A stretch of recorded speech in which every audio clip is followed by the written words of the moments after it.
ٹال دیتی ہے۔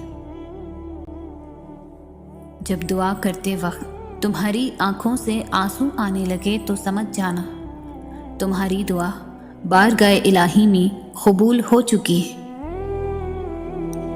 اس اللہ سے ڈرتے رہو جس کی صفات یہ ہے کہ اگر تم بات کرتے ہیں تو وہ سنتا ہے، اور اگر دل میں رکھتے ہو تو وہ جانتا ہے۔ 3 چیزیں انسان کو اللہ سے دور کرتی ہیں: اپنے عمل کو زیادہ سمجھنا، اپنے گناہوں کو بھول جانا، اور اپنے آپ کو سب سے بہتر سمجھنا۔ نماز کی فکر اپنے اوپر فرض کر لو۔ خدا کی قسم دنیا کی فکر سے آزاد ہو جاؤ گے اور کامیابی تمہارے قدم چومے گی۔ جب اللہ کسی کو پسند کرتا ہے تو اسے خوب آزماتا ہے، بس تم صبر کرنا، کیونکہ صبر کرنے والوں کی منزل جنت ہے۔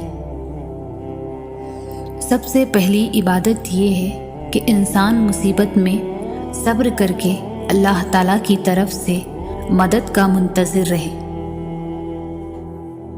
آج اگر زندگی مشکل ہے تو کل کی آسانی کا وعدہ بھی اللہ نے کیا ہے۔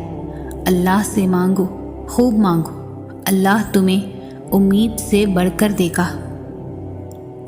جو اپنے نصیب پر اکثر روتے رہتے ہیں انہیں یہ خبر ہی نہیں ہوتی کہ اس رب نے اس کے حق میں اور بھی بہتر لکھا ہوتا ہے۔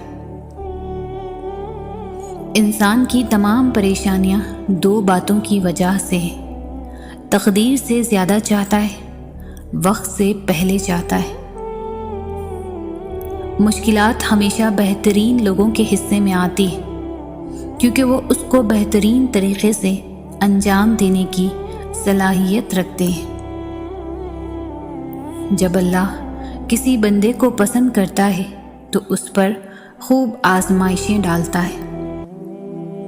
مایوس وہ ہوتا ہے جو اللہ پر یقین نہیں رکھتا، اور محروم وہ ہوتا ہے جو اللہ کی نعمتوں کا شکر ادا نہیں کرتا۔